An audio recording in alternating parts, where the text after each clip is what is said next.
먼저 우리 재활기관에서 일하고 있는 여러분들은 이미 장애에 대해서 많이 알고 있지만 변화하는 이 패러다임에 대해서는 한 번 더, 그리고 왜 재활을 리해빌리테이션이라고 용어를 사용하는지에 대해서는 조금 더 열린 마인드로 한번 이해를 했으면 좋겠습니다. 책에서 많이 봤던, 우리가 장애라 하면 장애인 복지법을 먼저 떠올릴 거예요. 그죠? 네, 신체적, 정신적 장애로 오랫동안 일상생활이나 사회생활에서 상당한 제약을 받는 자라고 얘기를 하고 있고, 우리 대학생들이 접하는 이 교재에서도 보면은 장애인이라는 표현보다는 이렇게 장애를 가진 사람으로 표기를 많이 하고 있다라는 거. 그래서 the person with disability라고 표현을 합니다. 이렇게 단순히 명사형으로 장애인이라고 이렇게 부르기보다는 장애를 가진 사람이라고, 키가 큰 사람이나 작은 사람이나 나이가 많은 사람이나 그리고 적은 사람이나 장애를 가진 사람, 장애를 가지지 않은 사람, 이렇게 형용사라고 하죠. 그 사람을 설명할 수 있는 것이 더 긍정적인 표현이다 라는 겁니다. 그래서 휠체어 장애인 정착렬보다는 휠체어를 이용하는 사람 정착렬이라고, 그 사람을 표현하고 설명하는 것이 더 긍정적인 표현이다 라고 이렇게 볼 수 있겠다라는 겁니다. 자, 다음 여기 이미지를 보시면 예전에 이 표준화된 이 마크에서는 휠체어를 누군가가 이렇게 밀어줘야 하는 그런 의존적인 장애인 모습으로 장애인에 대한 이런 인식이 반영되었다면, 지금은 어떻게 이런 우리 한 사회의 구성원으로 함께 사회에 참여하고 상호작용하는 사람으로 변화되었다라는 것. 그래서 현재 사용하는 이 마크는 휠체어를 스스로 이렇게 밀고 능동적인 모습으로 변화된 장애인에 대한 인식이 반영이 되었다고 이렇게 볼 수 있겠습니다. 이 사회에 대한 이런 인식과 환경이 변화된다면, 장애의 감수성이 생긴다면, 우리 장애를 가진 사람 그리고 비장애인이 더불어 어떻게 좀 통합된 모습으로 살아갈 수 있다라는 겁니다. 그래서 이 관점의 변화라는 게 굉장히 좀 어렵겠죠. 저희 주변에 저하고 같이 석박사를 같이 공부했던 우리 선생님 중에 한 분은 또 이렇게 얘기를 해요. 장애는 개성이다, 이렇게 얘기를 합니다. 장애는 개성이다. 장애는 더 이상 극복해야 할 이런 적이 아니라는 것, 내 몸의 일부라는 것, 내 몸에 평생 가지고 가야 할 개성, 함께 할 친구라는 겁니다. 만약에 장애가 없어진다면 근심과 걱정이 더 많아질 거라고 이런 얘기를 합니다. 왜냐하면 장애가 없어지면 옷을 다 새로 구입해야 하고, 또 운전을 새롭게 배워야 하고, 내 몸에 맞는 가구를 모두 새롭게 장만해야 된다. 또 새로 걷는 연습을 해야 된다. 우리 같이 공부한 선생님이 휠체어를 또 이용하고 또 뇌병변을 가지고 있는 장애인입니다. 그러면 걷는 거, 그리고 집안의 주거에 대한 환경적인 부분과 모든 것이 바뀌게 되겠죠. 더 중요한 것은 장애 당사자로서 이 장애 단체 일을 하는 것과 또 강연하고 방송하는 이런 모든 이런 인생이 바뀌게 되는, 어떻게 새로 시작할 수 있을까 하는 이런 생각으로 상당히 골치 아파 질 수도 있겠다, 그런 얘기를 합니다. 오히려 그런 일이 일어난다면 더 걱정하기도 해요. 그래서 차라리 그냥 놔두길 원한다는 거. 내 장애는 더 이상 치료가 필요 없는 평생 가지고 가야 할 친구라고 이렇게 얘기를 합니다. 그래서 이런 패러다임의 변화에 대한 부분을 우리가 좀 이해할 필요가 있는데, 자, 패러다임의 변화에 맞춰서 우리가 서비스를 제공을 할 때도 분명히 간과하지 않아야 될 부분입니다.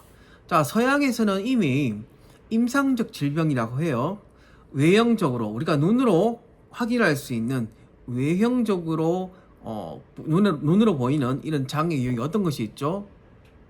네, 시각장애 그리고 지체장애 등으로 이렇게 확인되는 임상적 질병이 있는 사람은 장애는 누구의 잘못이다? 바로 개인의 잘못이다. 이렇게 얘기를 합니다. 그래서 서양에서는 이미 예전에서는 우리 장애를 가진 사람들을 비정상적인 사람이다 라고 이렇게 얘기를 했습니다.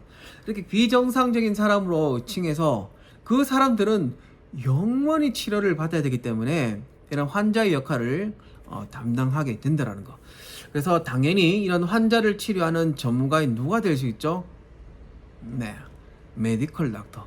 이 메디컬 닥터에 의해서 움직이는 아주 수동적인 존재가 될 수밖에 없었다라는 거.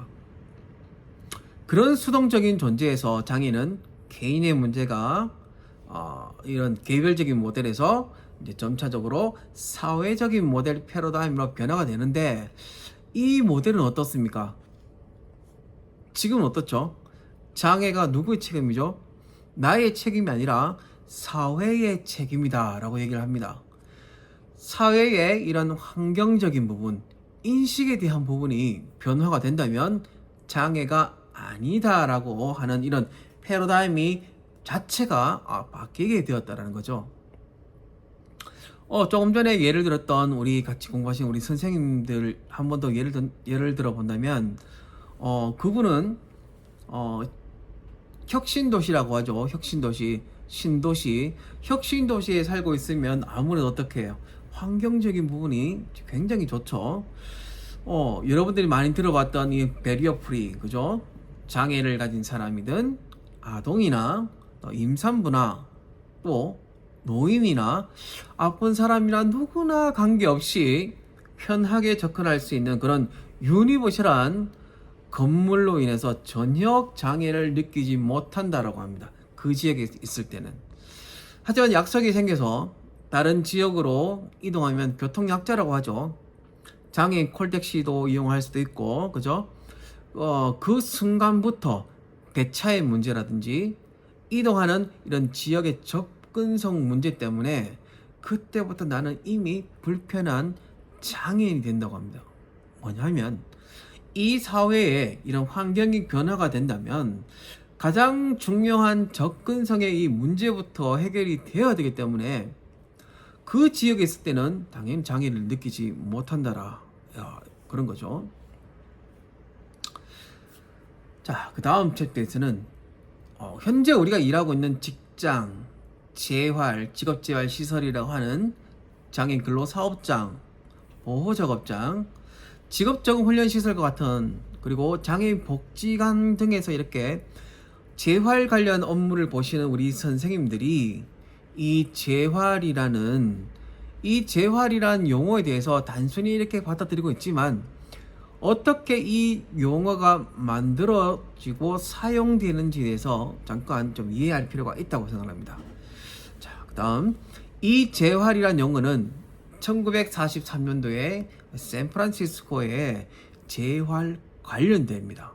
재활대회가 아니라 재활 관련대회가 열리게 되는데, 이때는 당연히 개별적 모델이다 보니 전문가가 누가 될 수 있죠?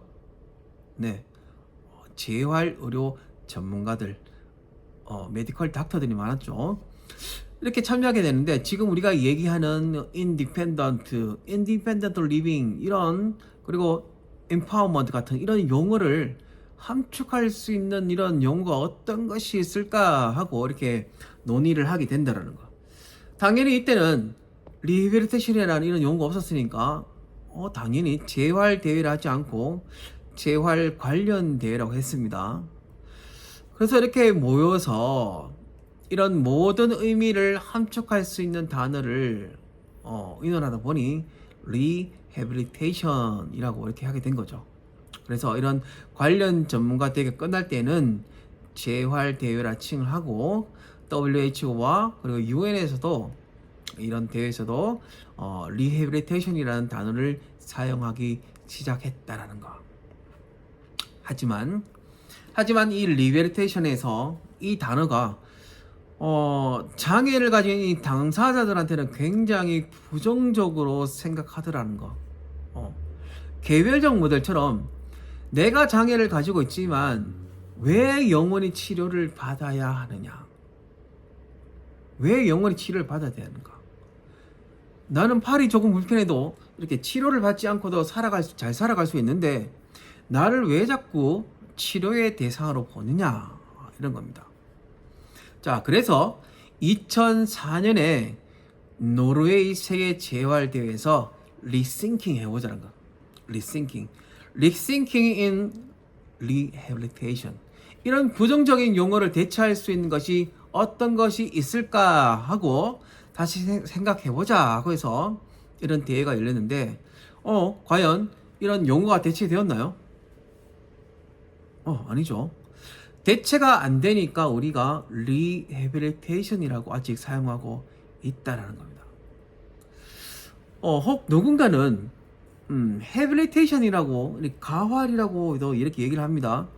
재활과 가활을 보면 리해빌리테이션과 해빌리테이션의 차이점이 뭔가요? 우리가 앞에 RE가 붙으면 잘 아시다시피 again이라는 그런 의미가 있죠. again, 할 수 있게 한다, 다시 할 수 있게 한다라는 그런 의미지만 rehabilitation과 rehabilitation, 다시라는 것을 구분하지 말자. 대신에 앞에 이 총체적인 홀리스틱이 있는 것으로 하자. 총체적인, 전체적인 재활이라고 하자. 재활의 종류가 언어 재활도 있고 사회 재활도 있고 교육 재활도 있고 또 심리 재활도 있고 제가 또 같이 공부했던 직업 재활도 있고 이렇게 여러 방면이 있는데 이런 총체적인 재활의 의미를 부여하자라는 겁니다. 자, 언어 장애가 있는 사람이라면 언어 재활만 필요한 것이 아니죠. 언어 재활이 필요하고 또한 또 교육이 필요하고 또 사회에 나가기 위한 그런 사회 재활도 필요하고 또 궁극적으로 자립과 지역 사회의 통합을 위해서는 이런 또 직업 재활이 필요하다라는 거. 그래서 모든 재활을 포함하는 그런 리해빌리테이션 앞에 이렇게 총체적인 재활로 의미를 부여하자라는 겁니다. 이렇게 많은 재활 정책 중에서도 모든 재활을 포함하는 이 리해빌리테이션 앞에 총체적인 재활로 의미를 부여하니 직업에 또 특히 직업의 강점을 우리가 정책 중에서도 직업에 강점을 주는 이유도 성인들의 이런 자립에 필요한 것이 바로 이 직업재활과 관련 있기 때문에 직업재활에 대한 중요성을 더 부각시켜서 또 공부를 또 많이 하게 되는 것이죠. 네. 그 다음 자립에 대해서 조금 전에 우리 얘기했습니다. 그죠? 자립은 뭡니까? 자립이 중요하다고 얘기하고 또 자립생활에 대한 이런 관련 교과목도 있기도 한데 자립, 네, 인간의 존엄성과 인권을 바탕으로 자기 스스로 선택한 삶을 어디에서 우리가 살고 있는 이 지역사회에서 거주하면서 영위하는 것이다 라고 이렇게 볼 수 있습니다. 자립생활의 의미는 여러분들 충분히 정확하게 알고 계실 겁니다. 뭡니까? 당사자가 주도적으로 참여를 하는 것이 중요하다는 거. 그래서 본인의 선택과 결정이 주어진다면 그러한 결과가 좋지 않더라도 실패한 확률이 있더라도 위험도 본인의 이런 자기 결정권과 소비자주의에 따르는 이런 권익 옹호에서 중요한 편으로 해서 이렇게 거룩한 위험으로 이렇게 얘기를 하고 있다라는 겁니다. 자, 이렇게 우리 장애를 가진 분들이 지역사회에서 또 살아갈 때는 이런 인권이나 또 자기결정권, 소비자주의, 권익옹호라는 이런 말을 많이 들어보셨을 텐데 우리와 함께 살아감에 있어서 어떠한 사회적 역할이 주어지면 좋을까라고 이렇게 고민을 해봅시다.